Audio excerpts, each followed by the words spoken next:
আপনারা বসেন, আপনারা বসেন ভালো হয় সেন্টার দিয়ে।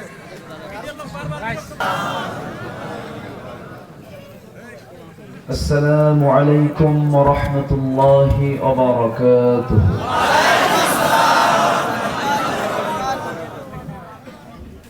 إن الحمد لله الأكرم الذي خلق الإنسان وكرم وعلمه من البيان ما لم يعلم، فسبحان الذي لا يحصى امتنانه باللسان ولا بالقلم. نشهد أن لا إله إلا الله وحده لا شريك له، ونشهد أن سيدنا وحبيبنا ومولانا محمدا عبده ورسوله الذي أرسله بالحق بشيرا ونذيرا وداعيا إلى الله بإذنه وسراجا وقمرا منيرا. فقد قال الله تعالى في كلامه المجيد وفرقانه الحميد: أعوذ بالله من الشيطان الرجيم. بسم الله الرحمن الرحيم. إن الله يأمركم أن تؤدوا الأمانات إلى أهلها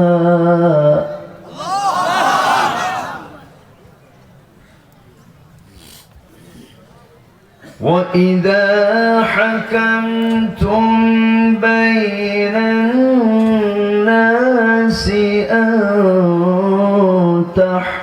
تحكموا بالعدل.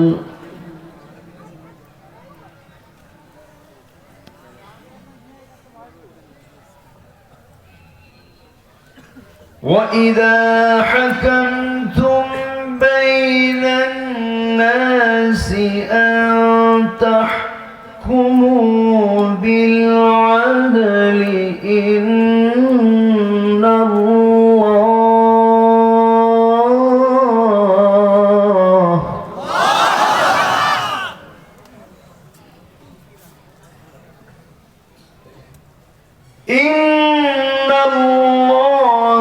نعم ما يعظكم به، إن الله كان سميعا بصيرا.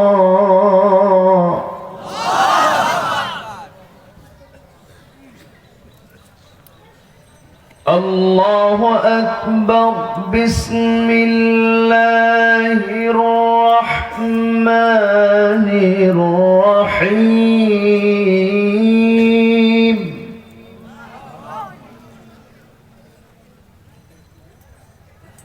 إن الله وملائكته يصلون على النبي يا أيها الذين آمنوا صلوا عليه وسلموا تسليما اللهم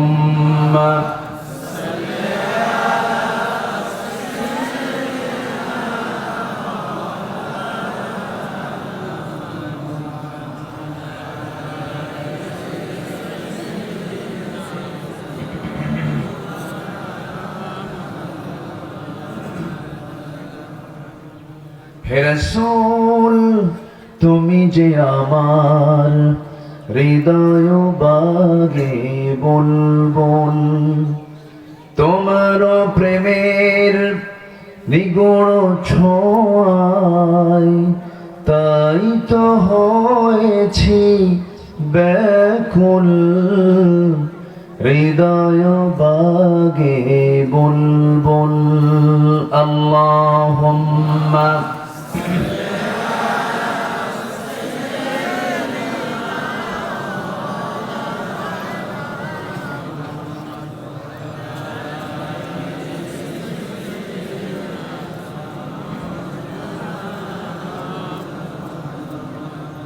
সবাই বলুন বালাগাল উলা বিকামালিহি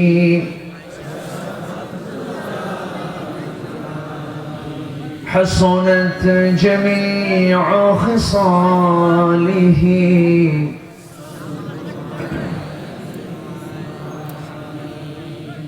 سراج الملة تمهي فخر دو عالم دلبار مولاه شريف الأنبياء نسخا كل أديان دغره بلغ العلا بكماله كشف التجى بجماله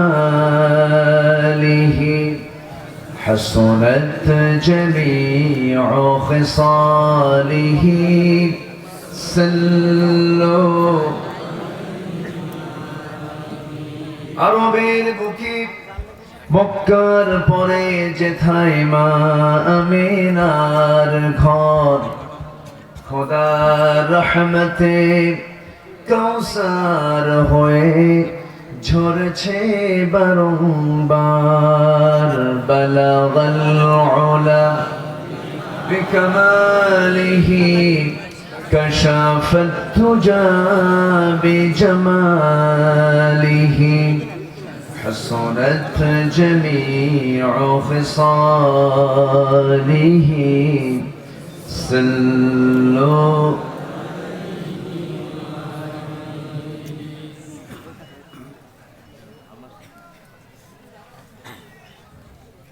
কুষ্টিয়া অঞ্চলের চুয়াডাঙ্গা জেলার আলমডাঙ্গা উপজেলার মহেশপুর যুব সমাজ মাহফিল ইন্তেজামি কমিটি কর্তৃক আয়োজিত প্রায় অর্ধযুগ 11তম বার্ষিক তাফসীরুল কোরআন মাহফিল 2021 মহেশপুর সরকারি প্রাথমিক বিদ্যালয় মাঠে অনুষ্ঠিত আজকের এই মহৎ আয়োজনের সম্মানিত সুযোগ্য সভাপতি তারুণ্যের অহংকার হাটবলিয়া স্কুল অ্যান্ড কলেজের সভাপতি জনাব নাহিদ হাসনাত সোহাগ সাহেব, আমার পূর্বে কথা বলেছেন নন্দিত আলেমে দ্বীন, আমার অত্যন্ত কাছের আমার হৃদয়ের আলমডাঙ্গার কৃতি সন্তান মুহতারাম মাওলানা হুসাইন আহমদ মাহফুজ সাহেব, উপস্থিত হযরত উলামায়ে কেরাম, ফদলায়ে ইজম, সুশীল সমাজ, জাতির শ্রেষ্ঠ সন্তান শিক্ষক মণ্ডলী, জাতির বিবেক সাংবাদিক বৃন্দ, প্রশাসনের দায়িত্ব নিয়োজিত কর্মকর্তা বৃন্দ, সামনে উপস্থিত আজকের মাহফিলের প্রধান আকর্ষণ, যাদেরকে নিয়ে আজকের এই সাজানো একটি বাগান, দূরে ও কাছের বিভিন্ন স্থান থেকে পঙ্গপালের মতো ছুটে আসা কালেমার ঝান্ডাবাহী, তৌহিদের পতাকাবাহী, দ্বীন ইসলামের নরসারদুল বীর মুজাহিদ, প্রাণ প্রিয় সম্মানিত দ্বীনি ভাইরা, আড়ালে বসে আছেন শ্রদ্ধেয়া সম্মানিতা মা বোনেরা। আলোচনার সূচনায় আনুষ্ঠানিকতার মধ্য দিয়ে আমার পক্ষ থেকে হৃদয় নিংড়ানো দিল খোলা সালাম, আসসালামু আলাইকুম ওয়া রাহমাতুল্লাহি তাআলা ওয়া বারাকাতুহু। সালামের জবাব একটু দুর্বল মনে হলো, দুপুরের খাবারটা ঠিক মতো হয়নি মনে হয়।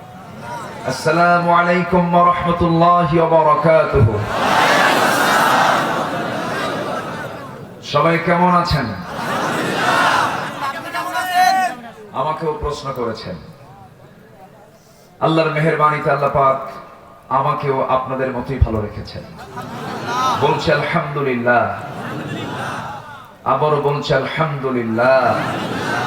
ভালো রাখার মালিককে, মন্দ রাখার মালিককে, সুস্থ করার মালিককে, অসুস্থ করার মালিককে, সকল ফায়সালা কার হাতে? ওয়াল কদরি খাইরিহি ওয়া শাররিহি মিনাল্লাহি তাআলা। সবকিছুর ভাগ্য মন্দ, ভালো মন্দ সব নিরূপণ হয় দুনিয়ায় না আসমানে? আসমান থেকে কে ফয়সালা করেন? আল্লাহ ফয়সালা করেন। যে মহান আল্লাহ সুবহানাহু ওয়া তাআলা আমাকে আপনাকে হাজারো কাজের ভিড়ে ব্যস্ত সময় না কেটে দিনের সকল কর্মসূচি স্থগিত ঘোষণা করে এই ব্যস্ত পুরনো সময়, যে সময় মানুষের মূল একটি কার্য সময়, সেই সময়টা আমরা কোরআনের জন্য বের করে নিয়েছি। দ্বীনের জন্য আমরা এই সময়টা আমরা বের করে নিয়েছি আমার জীবন থেকে। যিনি আমাকে আপনাকে এমন একটি বরকতপূর্ণ জায়গায় আসার তৌফিক দিলেন, সেই মহান মাবুদের দরবারে আমরা সবাই লাখ কোটি সেজুদ শুকর আদায় করি। মুহাব্বাতান জোড়ালো কণ্ঠে বলে উঠছি আলহামদুলিল্লাহ। আরো জোরে আলহামদুলিল্লাহ। চিৎকার মেরে বলছি আল্লাহুম্মা ইন্নী আসআলুকা আল হুদা ওয়াত তুকা ওয়াল আফাফা ওয়াল গিনা। সবাই বলি আল্লাহুম্মা লাকা আসলামতু ওয়া বিকা আমানতু ওয়া আলাইকা তাওয়াক্কালতু ওয়া ইলাইকা আনাবতু ওয়া বিকা খাসামতু। আমরা আল্লাহ তাআলার শুকর আদায় করে নিলাম। সম্মানিত হাজিরিন, আমি সেখান থেকে কথা বলতে চাই যেখান থেকে আমি তেলাওয়াত দিয়ে শুরু করেছি। আমি কোরআনে কারীমের ধারাবাহিক সূরা সূরাতুন নিসা 4 নম্বর সূরার একটি আয়াত আমি তেলাওয়াত করেছি, 58 নম্বর আয়াত। এই আয়াতকে সামনে রেখে আমি কিছু কথা উপস্থাপন করতে চাচ্ছি। আল্লাহ রাব্বুল আলামিন আমল করার নিয়তে সবার আগে আমাকে বলার এবং আপনাকেও শোনার তৌফিক দান করুন। জোরে বলি আমিন। সামিয়ানা যা করেছিল সংকুলন হয়নি। অনেকে রোদে বসে আমাকে দেখছেন, কষ্ট পাচ্ছেন, এখানে সেখানে দাঁড়িয়ে আছেন। আমি প্রথমেই কমিটির পক্ষ থেকে ক্ষমা সুন্দর দৃষ্টি কামনা করছি। একটু কষ্ট করে যারা শুনছেন তাদের সওয়াবটা কম হবে না বেশি হবে? বেশি হবে। সম্মানিত হাজিরিন, আমি সেখান থেকে কথা বলবো যেখান থেকে আমি তেলাওয়াত দিয়ে শুরু করেছি। আল্লাহর কালাম এটা একটা সমুদ্র। এটা কি সমুদ্র? যার শুরু আছে শেষ নেই, যার ব্যাখ্যা শুরু হবে পৃথিবীর কেউ শেষ করতে পারবে না। কোরআন যে আল্লাহর কালাম তার সবচেয়ে বড় প্রমাণ হচ্ছে ওই আয়াতটা। কোন আয়াত? আল্লাহ রাব্বুল আলামিন বলেন ولو أن ما في الأرض من شجرة أقلام والبحر يمد يمده من بعده سبعة أبحر ما نفدت كلمات الله جرب الله أكبر গোটা পৃথিবী অথই জলরাশি সাত সমুদ্রের সমস্ত পানিগুলো যদি কালি হয়ে যায় আর গোটা পৃথিবীর সমস্ত বৃক্ষ রাজি গাছগাছালি যদি কলম হয়ে যায় আর আমার রবের আমার প্রভুর আমার মালিকের আমার আল্লাহর কালাম তথা কোরআনে কারীমের ব্যাখ্যা লেখা যদি শুরু হয়ে যায় ব্যাখ্যা লেখার কাজ শুরু হবে কিন্তু সমস্ত পানিরূপী কালিগুলো শেষ হবে কলমগুলো শেষ হবে কোরআনের ব্যাখ্যা করা পৃথিবীর কোনো মানুষের পক্ষে শেষ করা সম্ভব হবে না জোরে বলে সুবহানাল্লাহ একতলাবিহীন সাগর একতলাবিহীন সাগর যার কোনো তলা নাই যার কোনো তলা নাই বিশাল জ্ঞানের সমুদ্র কোরআনে কারীম আজকে ভাগ্যিস বিজ্ঞান এসেছিল বলে কোরআনটা প্রমাণ হচ্ছে যে কোরআন আল্লাহর কালাম জোরে বলে সুবহানাল্লাহ বিজ্ঞান যত ডেভেলপ হচ্ছে কোরআন চেনা তত কি সহজ হয়ে যাচ্ছে দেখেন আকাশে সূর্য নিয়ে কত থিসিস 200 বছরের গবেষণা একরকম আজকের গবেষণা আরেক রকম শুধু চেঞ্জ হচ্ছে কিন্তু কোরআন যা ছিল তাই আছে কিয়ামত পর্যন্ত তাই থাকবে সূর্যের কোনো পরিবর্তন আছে না সূর্য পৃথিবীতে কয়টা পৃথিবী আলোকিত করার জন্য কয়টা সূর্য দিয়েছেন গোটা পৃথিবীর অন্ধকার দূর করার জন্য যদি একটা সূর্য যথেষ্ট হয় গোটা পৃথিবীর সমস্ত অজ্ঞতা বর্বরতা দূর করার জন্য 2-3টি কিতাবের দরকার না একটা কিতাবই কোরআন যথেষ্ট ঠিক না এটাই তো জাতি বোঝে না সমস্যাটা এই জায়গায় কোরআনটাকে আমরা শুধু সুন্দর কাপড় দিয়ে মুড়াইয়া মসজিদে রেখে দিয়েছি যখন কাছে পাই সুমা খাই কাছে পাই সুমা খাই কিন্তু দোস্তর মতো এই আইনের বিরোধিতা করি আছে না নাই আল্লাহ মদকে কি করেছেন আমরা কি করেছি হালাল আল্লাহ জেনাকে কি করেছেন আমরা কি করে নিয়েছি সুমা খাই কেন সুমা খেয়ে লাভ আছে আমাদের কি বলা হয় হুজুর রাষ্ট্র বিরোধী কোনো বক্তব্য দিবেন না আমি কি কোরআন বিরোধী কথা বলবো ব্যক্তির চেয়ে দল বড় বলে না সবাই ব্যক্তির চেয়ে দল বড় দলের চেয়ে দেশ বড় দেশের চাইতে কি বড় ব্যক্তির চেয়ে দল বড় দলের চাইতে দেশ বড় দলের দেশ বড় দেশের চাইতে ঈমান বড় ঠিক কি না ঈমান পরে না ঈমান আগে সাবজেক্ট আগে এক নাম্বার কি ঈমান ঈমান টিকে রেখে সব চালাও সম্মানিত ভাইরা তাহলে ঈমান কার আছে ঈমান কার নাই আল্লাহ পাক বলেছেন তোমরা আমার এই হুকুমটা ফলো করো সূরা নিসার 58 নম্বর আয়াত আল্লাহ পাক এই আয়াতে দুইটা কাজ করতে বলেছেন কয়টা কাজ দুইটা কাজ এর মধ্যে একটা হলো আমানতদারিতা আমানত ঠিক রাখো আর হুকুম যখন ফয়সালা করবে সেই হুকুম ফয়সালায় আইন প্রয়োগে আদল ইনসাফ কায়েম করবে এবং সেই ইনসাফ হবে কার আইনের ভিত্তিতে আসতে বলবেন না কার আইনের ভিত্তিতে এখন ব্যাখ্যার দিকে যাচ্ছি আমি আমার কথা সবাই বুঝতে পারছেন তো আমি এমন এলাকায় আসছি আজকে যে এলাকার মানুষ হলো বাংলা ভাষার জাদুঘর এত সুন্দর মিষ্টি ভাষার মানুষ পৃথিবীর কোথাও খুঁজে পাওয়া যাবে না বলি আলহামদুলিল্লাহ কুষ্টিয়াতেও নাই কুষ্টিয়াতে গেলে ভেজাল হয়ে যায় পাবনা তো আরো নাই ওদিকে রাজবাড়িও পাবেন না ফরিদপুর পাবেন না ওদিকে যশোরেও একটু সমস্যা আছে কিন্তু এই যে পয়েন্ট আমি আছি এই পয়েন্টে বাংলা ভাষার কোনো বিন্দু পরিমাণ কোনো সমস্যা নেই বলি আলহামদুলিল্লাহ মেহেরপুর চুয়াডাঙ্গা এই দুটি বেল্ট হচ্ছে বাংলা ভাষার সবচেয়ে উন্নত ভাষা এই দেশের মানুষগুলো কথা বলে বলি আলহামদুলিল্লাহ এই অঞ্চলের মানুষগুলো কথা বলে তা আমার ভাষা কি বোঝা যায় আমি তো আপনাদের সঙ্গে পারবো না আপনারা আমার চেয়ে সুন্দর করে কথা বলে এই এলাকার রিক্সাওয়ালাও যখন কথা বলে মনে হয় প্রিন্সিপাল কথা বলে আর নোয়াখালী কোন প্রিন্সিপাল কথা বললে মনে হয় রিক্সাওয়ালা কথা বলে কথা বলছেন তার আঞ্চলিকতায় ওইদিকে চলে আসে, ওটাও ভাষা। আঞ্চলিক যে ভাষা, এটাও কিন্তু একটা ভাষা। ভাষাগুলো কে দিয়েছেন? আল্লাহ দিয়েছেন। দেখি, আমি ভাঙ্গা চূড়া কিছু কথা বলতে এসেছি, একটু চেষ্টা করছি কিছু কথা বলা। আমরা শুনবো, জোরে বলি ইনশাআল্লাহ। সময় আছে।